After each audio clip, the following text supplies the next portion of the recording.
Now we will see the example number 13 from problem set 5. What is the example given here? Find the length of medians of triangle whose vertices are A minus 1 1, B 5 minus 3 and C 3 5. Here what you have to find? The length of medians. Vertices ट्रायंगलचे आहेत A B C. Coordinates of A B and C are given and you have to find the length of medians. For first of all, what you will do? You will find the midpoints of sides AB, BC and CD. So find the coordinates of midpoints of sides by using midpoint formula. First find the midpoints of side AB, BC and CD. So draw the figure and see here D is midpoint of AB, E is midpoint of AC and F is midpoint of AB. So first of all find the coordinates of point D by using midpoint formula E and F. So here A, B, C are the vertices.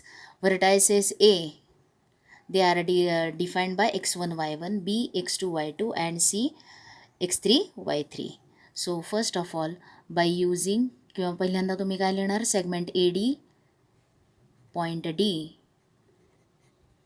Points D E and F are midpoints of sides AB. D is midpoint of BC, E is midpoint of AC and AB. So find the coordinates. Use by midpoint formula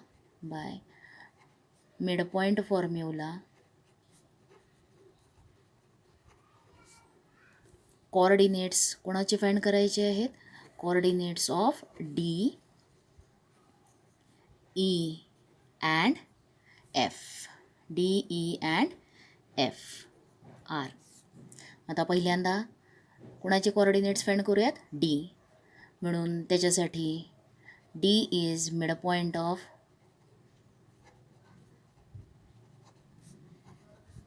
बी. त्याचे coordinates 5 minus 3 and C काय आहे 3 5 is midpoint of B C आणि त्याचे coordinates लिहिले B आणि सीचे. Therefore X is equal to डीचा X coordinate काय येणार आहे?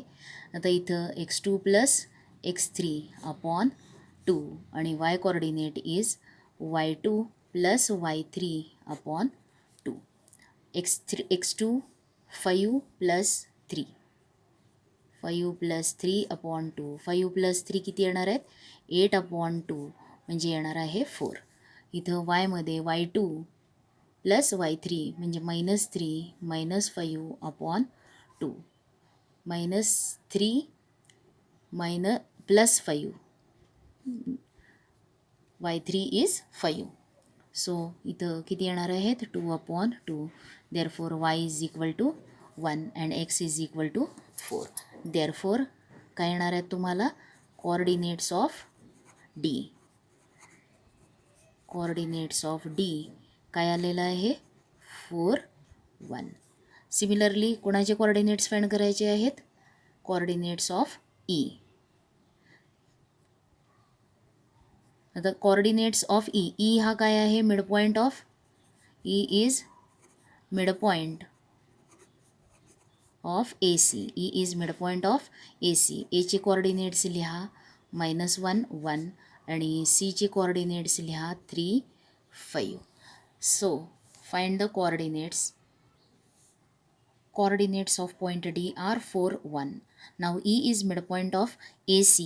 इथं A आणि B C चे कोऑर्डिनेट्स लिहून घ्या x1 y1 and x3 y3. Therefore x is equal to x1 plus x3 upon 2, y is equal to y1 plus y3 upon 2.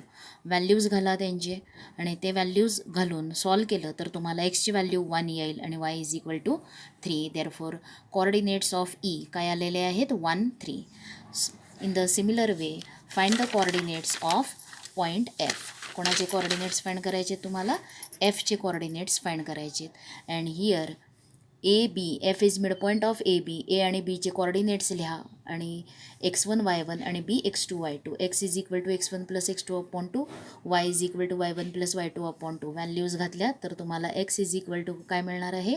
2 and y equal to -1. Therefore coordinates of F are 2, -1. Now we have find the coordinates of midpoints of all sides. Then now we will find the length of median. मग length find करण्यासाठी bye distance formula. So distance आता A D काय असणार आहे? मग distance formula कोणाची length find करायची आहे? A D. मग इथं तुम्ही एचे कोऑर्डिनेट्स आपल्याला फक्त चुकायला नकोत म्हणून लिहून घ्यायचे. काय आहेत? -1, 1. आणि डी कोऑर्डिनेट्स काय आलेले आहेत?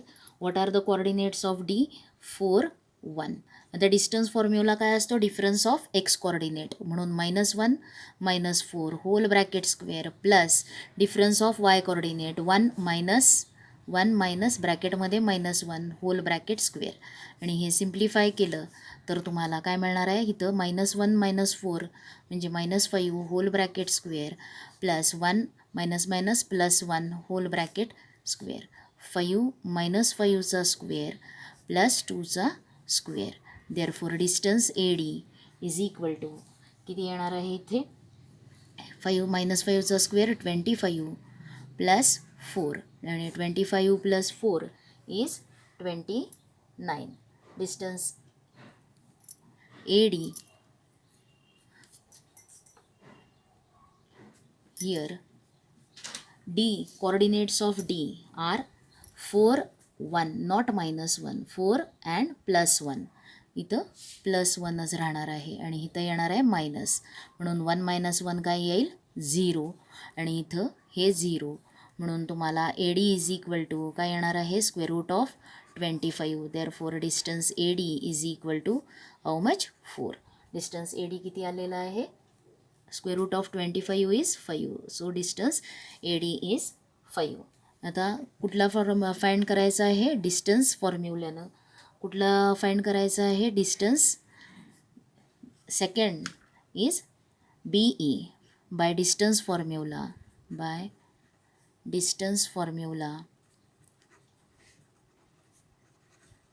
फॉर्म्युला कुठलं डिस्टन्स फाइंड करणार आहात तुम्ही? Distance B E. आणि ते फाइंड करण्यासाठी कोणते कोऑर्डिनेट्स घ्यायचे आहेत आपल्याला? बी आणखीन ईचे कोऑर्डिनेट्स. आता बीचे कोऑर्डिनेट्स काय आहेत?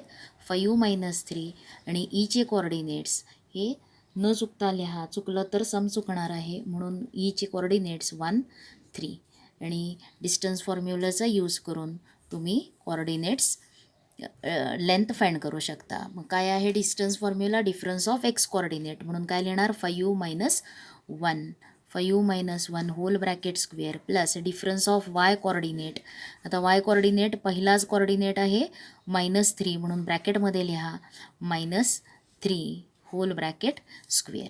आता 5 - 4 किती? 5 - 1 किती येणार आहे? 4 स्क्वेअर प्लस -3 - 3 म्हणजे किती येणार आहे? हे स्क्वेअर रूटमध्ये लिहा आणि इथे 4चा square 16 plus -6 whole bracket square. आता इथे 16 प्लस आता इथं तुम्ही 4चा स्क्वेअर 16 लिहिलं. आता याच्यामध्ये तुम्हाला काय येणार आहे? इथे 3 प्लस इथं 16 प्लस -6चा स्क्वेअर 36 आणि म्हणून ह्यांची ॲडिशन जी आहे ती ॲडिशन किती येणार आहे? 52.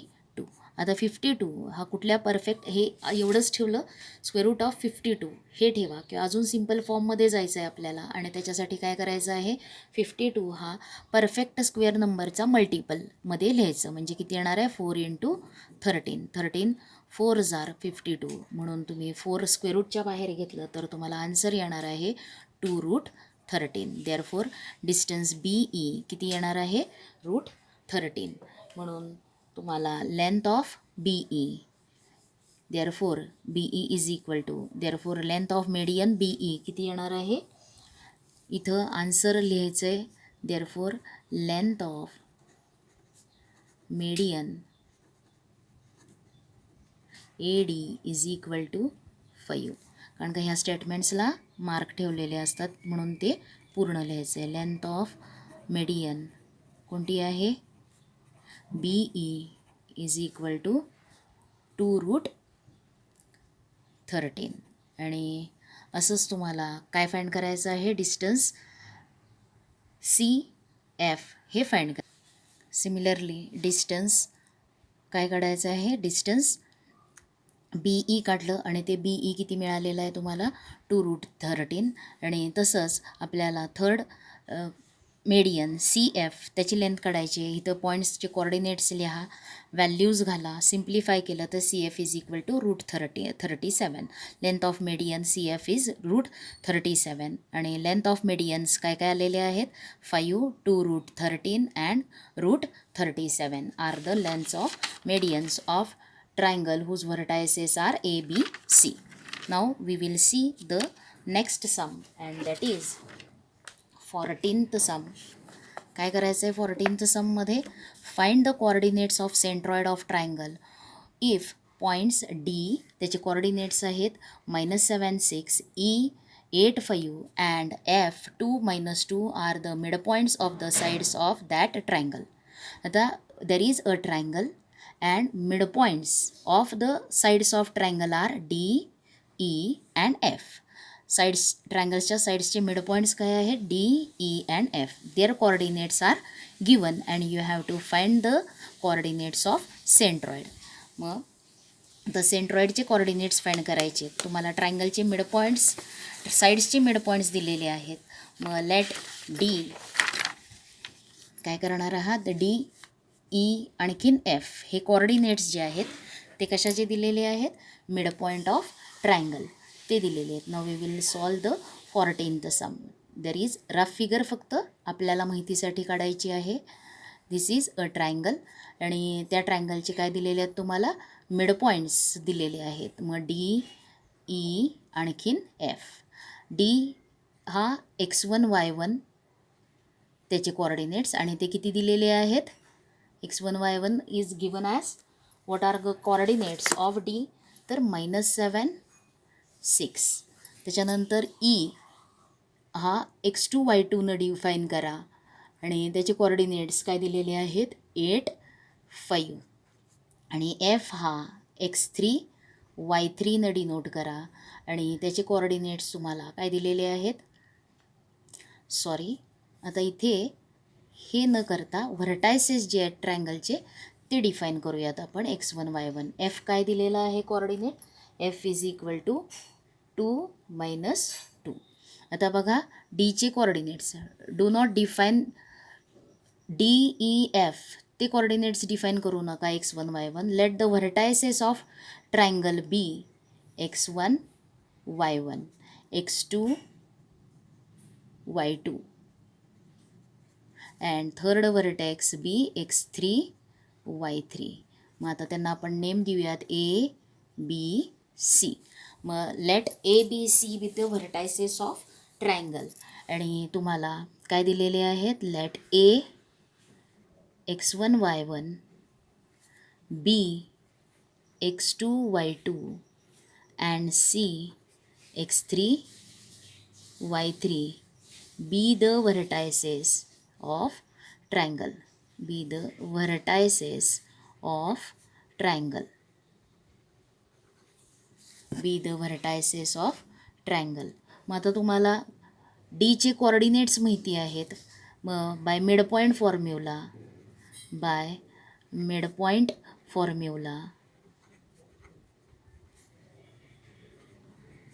D coordinates of D. By mid point formula कोणाचे कोऑर्डिनेट्स काढायचे आहेत? Coordinates of D.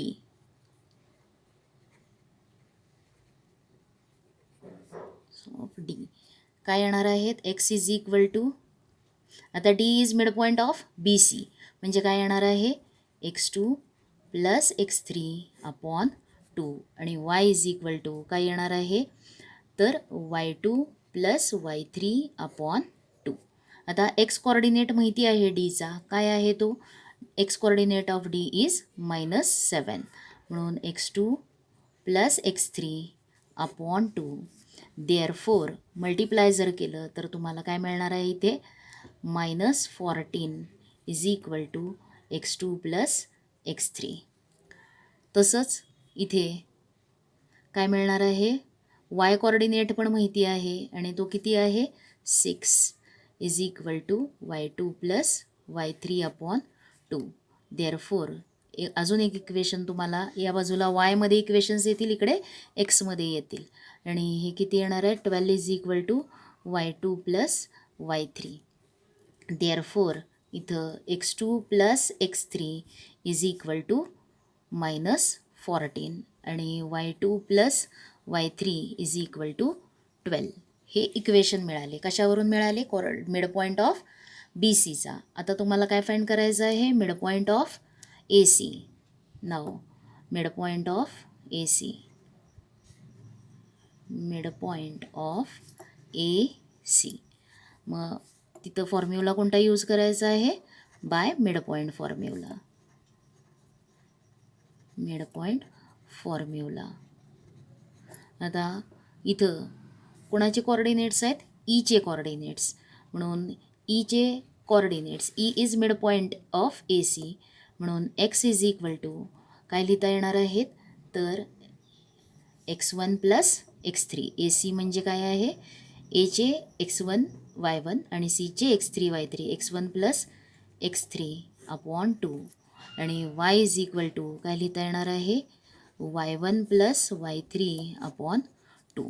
आता सीचा एक्स ई आहे, ईचा एक्स कोऑर्डिनेट आपल्याला माहिती आहे आणि कोणता आहे ईचा X coordinate 8 is equal to x1 plus x3 upon 2.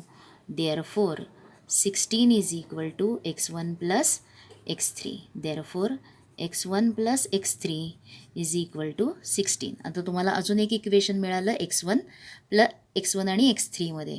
तसंच इथं ईचा y कोऑर्डिनेट काय आहे 5 is equal to y1 plus y3 upon 2. 2 multiply जर केलं तर 10 is equal to y1 plus y3 upon 2. म्हणजे मिळणार आहे तुम्हाला काय इक्वेशन मल्टिप्लाय केलेलं आहे म्हणून इथं डिनॉमिनेटरमध्ये नाही. देअरफोर तुम्हाला आणखीन एक equation y1 plus y3 is equal to किती आलं 10. आणि आता कोणता फाइंड करणार आहात मिड पॉईंट कुठला आहे f is mid point of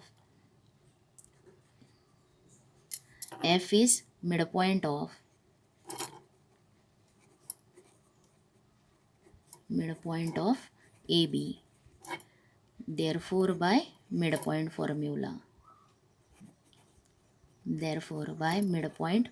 formula. कोणाचे कोऑर्डिनेट्स एफचे coordinates x is equal to the A B म्हणजे x1 प्लस x2 अपॉन 2 आणि y is equal to y1 plus y2 upon 2. So put the values of x and y.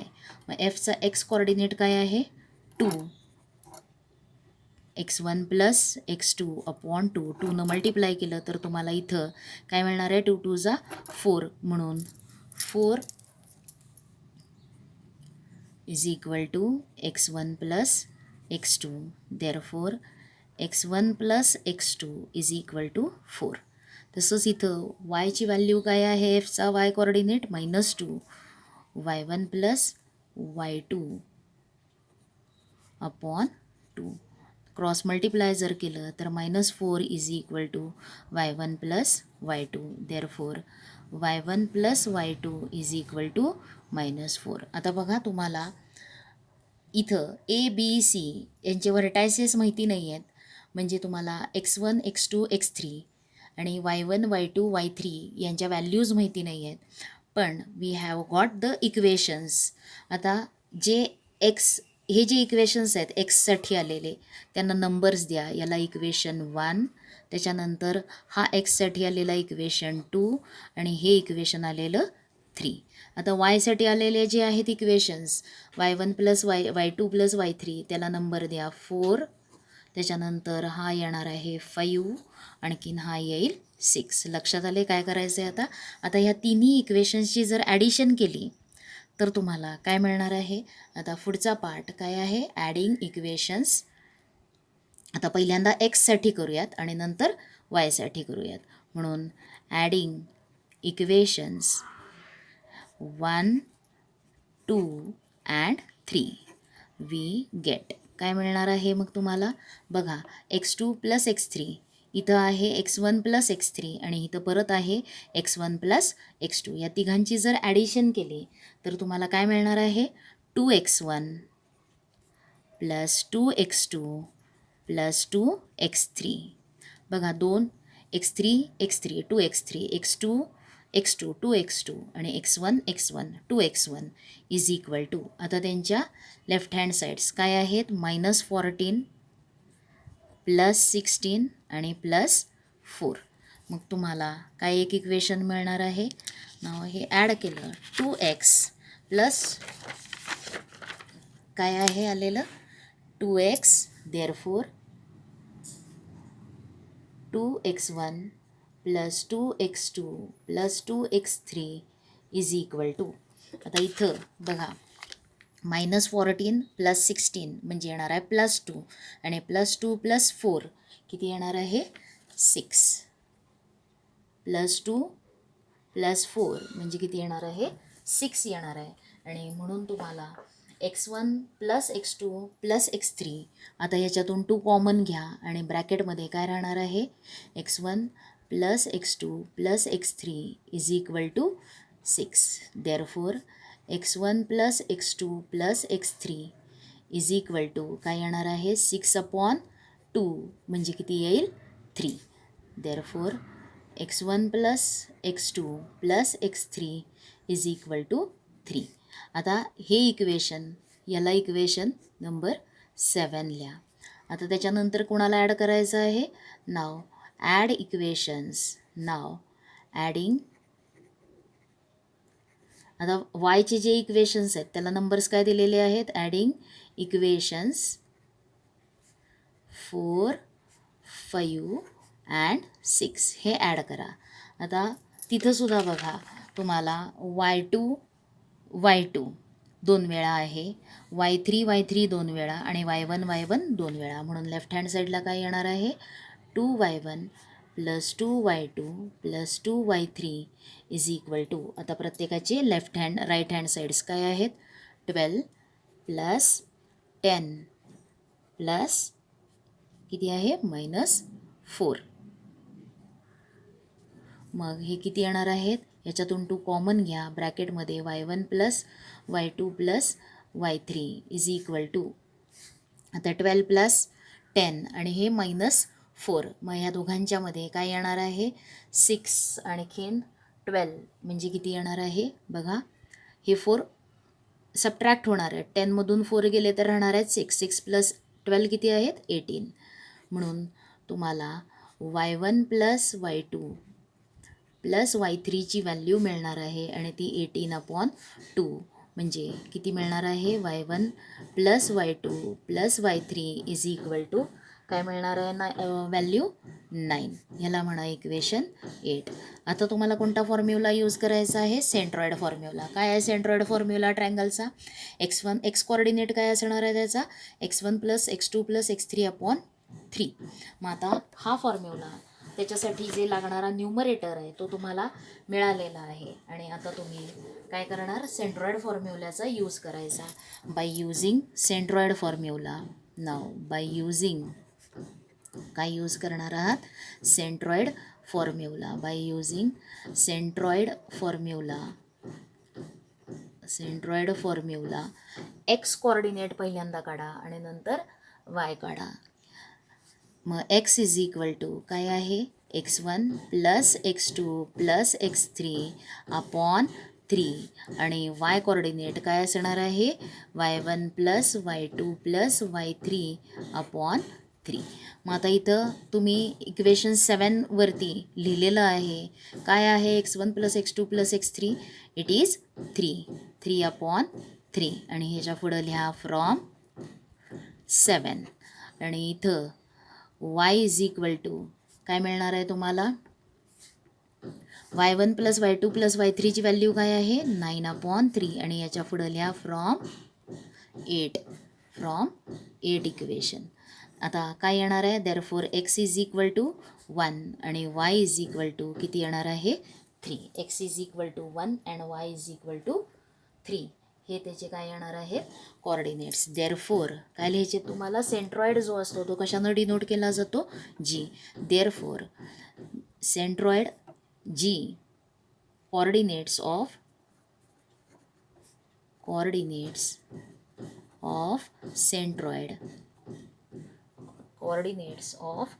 centroid काय येणार आहे तर centroid जी काय येतील 1 3.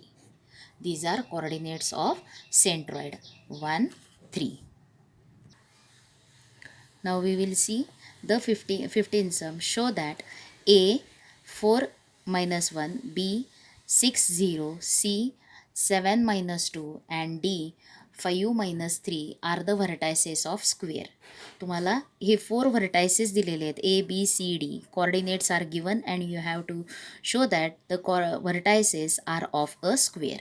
आता स्क्वेअरसाठी प्रॉपर्टी काय आहे, फर्स्ट ऑफ ऑल काय करायचं आहे, 4 डिस्टन्स फाइंड करून घ्यायचे. साईड्सचे distance A B, B C, C D आणि ए डी. बघा 4 डिस्टन्स फाइंड करायचे आणि 4 डिस्टन्स फाइंड केल्यानंतर ते 4 डिस्टन्स जर इक्वल आले तर तुम्हाला काय म्हणता येणार आहे. पहिल्यांदा फर्स्ट ऑफ ऑल काय करायचं आहे, आता मी फक्त तुम्हाला इथं हिंट देणार आहे, तुम्ही सम सॉल्व करायचं आहे.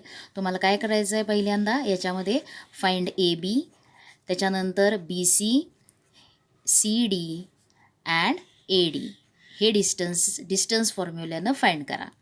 आणि इफ आता तुम्ही बघायचं आहे ए बी त्याला अपोजिट साईड कोणती असणार आहे, A B equal to C D, आणखीन काय आहे B C equal to A D. B C equal to A D आलं तर ए डी आले तर काय म्हणता येणार आहे, quadrilateral A B C D is rhombus. आता इथं ऑल साईड्स इक्वल येणार आहेत. ए बी आता हे तुम्ही काढले तर हे अपोजिट पेअर्स आणि सॉरी इथं काय लिहायला लागणार आहे, सगळे sides. If all sides R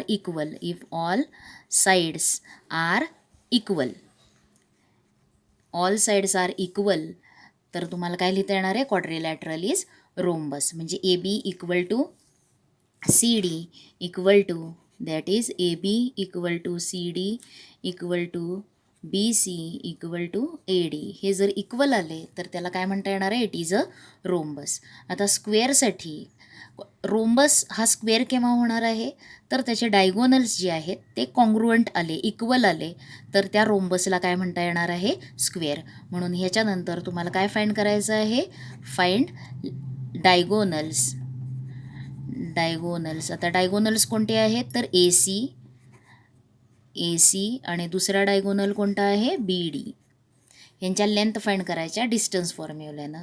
आणि if A C is equal to B D असेल तर काय म्हणता येणार आहे, तर तो रोम्बस हा काय होणार आहे, स्क्वेअर होणार आहे.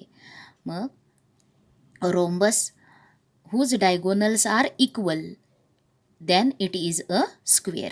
मग काय लिहिता येणार आहे इथं तुम्हाला, इफ डायगोनल्स इक्वल आले तर पुढं काय म्हणणार आहात, रोम्बस किंवा therefore rhombus A B C D is a square. त्याला काय म्हणता येणार आहे, square, because diagonals are equal. आणि मग देअरफॉर तुम्हाला काय म्हणता येणार आहे, तर A B C D are the vertices of square. Points A B C D are vertices of square. स्क्वेअरसाठी प्रॉपर्टी काय आहे, तर काय असायला पाहिजे स्क्वेअरसाठी, पहिल्यांदा तुम्ही रोम्बस प्रूव्ह करणार ऑल साईड्स आर इक्वल असल्यावरती. आणि मग स्क्वेअरसाठी काय प्रॉपर्टी आहे, डायगोनल्स बघायच्या, लेंथ ऑफ डायगोनल्स जर सेम असतील तर तो रोम्बस काय होणार आहे, स्क्वेअर. जसं तुम्ही काल याच्या आधी पॅरलेलोग्रॅम रेक्टँगल दाखवा हे सम जसं बघितलं 12th सम, तसंच हे 15th सम. 12th सम तुम्हाला रेक्टँगल दाखवायचा आहे, त्याच्यासाठी तुम्हाला अपोजिट पेअर्स इक्वल आले की तुम्ही म्हणणार तो पॅरलेलोग्रॅम, आणि पॅरलेलोग्रॅमच्या डायगोनल्स जर कॉन्ग्रुअंट असेल तर then it is a rectangle. तस in the same way if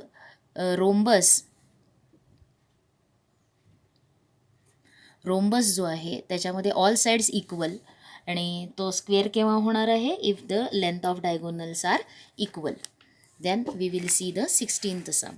आता 16th सममध्ये तुम्हाला काय करायचं आहे, find the coordinates of the circumcentre and radius of same circumcircle of a triangle ABC.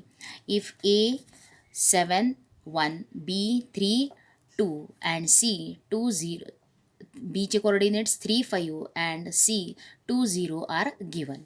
आता इथं सर्कम सर्कल तयार होणार आहे. ट्रायंगल कोणता आहे, ABC. सर्कम सर्कल म्हणजे व्हर्टायसेसमधून circle passes through the vertices of triangle, आणि त्याच्या सेंटरला काय म्हणायचं आहे, सर्कम सेंटर. जसं तुम्ही याच चॅप्टरमध्ये प्रॉब्लेम सेटमधलं 7th सम जे बघितलं याच्या आधीच्या लेक्चरमध्ये, तसं तुम्हाला 7th सम जसं सॉल्व केलं आणि तुम्ही काय काढलेले आहेत, सर्कम सेंटरचे कोऑर्डिनेट्स काढले, तसंच सम करायचं आहे. आणि त्याच्यानंतर तुम्हाला काय काढायचं आहे, रेडियस फाइंड करायची आहे सर्कलची.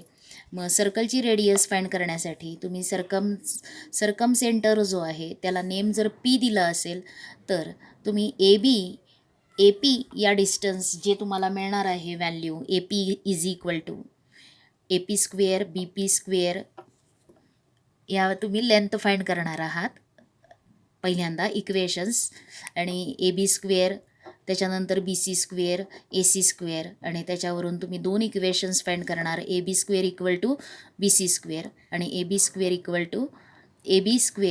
To AC square. याच्यावरून तुम्ही 2 इक्वेशन्स लिहिणार XYमध्ये. ते सॉल्व करून तुम्ही coordinates of circum centre find केल्यावरती तुम्हाला काय करायचं आहे, कोणत्याही एका डिस्टन्समध्ये PA PB किंवा PC कोणत्याही एका डिस्टन्समध्ये त्या XYच्या व्हॅल्यूज घातल्या तर तुम्हाला काय मिळणार आहे, सर्कलची रेडियस मिळणार आहे, रेडियस ऑफ सर्कम सर्कल. मग PA डिस्टन्स फाइंड करा, किंवा डिस्टन्स फॉर्म्युला यूज करून जरी केलं तरी चालणार आहे. Distance between P and A, distance between P and B, distance between P and C, कोणतंही एक डिस्टन्स फाइंड केलं तर ती काय असणार आहे, रेडियस. म्हणून डिस्टन्स फॉर्म्युला यूज करून डिस्टन्स PA फाइंड करा, किंवा PAसाठी जे तुम्हाला इक्वेशन मिळालं त्याच्यामध्ये XYच्या व्हॅल्यूज घाला, म्हणजे तुम्हाला तिथे काय मिळणार आहे, रेडियस मिळणार आहे. त्याच्यानंतर 17th सम बघा. गिवन एचे कोऑर्डिनेट्स काय आहेत, 4 - 3, बीचे कोऑर्डिनेट्स काय आहेत, 8 5. Find the coordinates of a point that divides a segment AB in the ratio 3:1. आता हे सम्ससुद्धा तुम्ही प्रॉब्लेम सेट एक्सरसाइजमध्ये बघितलेले आहेत. आता इथं सेगमेंट आहे AB, आणि त्या AB सेगमेंटला डिव्हाइड करणारा पॉईंट, समजा P divides a segment AB in the ratio 3:1. आता इथं तुम्हाला 17th समसाठी काय करायचं आहे, एक सेगमेंट ड्रॉ करा, आणि त्या सेगमेंटमध्ये AB, आता P divides a segment AB in the ratio 3:1, म्हणून P हा पॉईंट आणि त्याचे कोऑर्डिनेट्स आपण काय घेतो, XY. Aचे X1 Y1, Bचे X2 Y2, आणि काय यूज करणार आहात, P divides segment AB in the ratio, तुम्हाला दिलं आहे M/N ची व्हॅल्यू 3:1, म्हणून तुम्ही इथं कोणता फॉर्म्युला यूज करणार आहात, सेक्शन फॉर्म्युला. आणि सेक्शन फॉर्म्युलाचा यूज करून कोणाचे कोऑर्डिनेट्स मिळणार आहेत तुम्हाला, Pचे.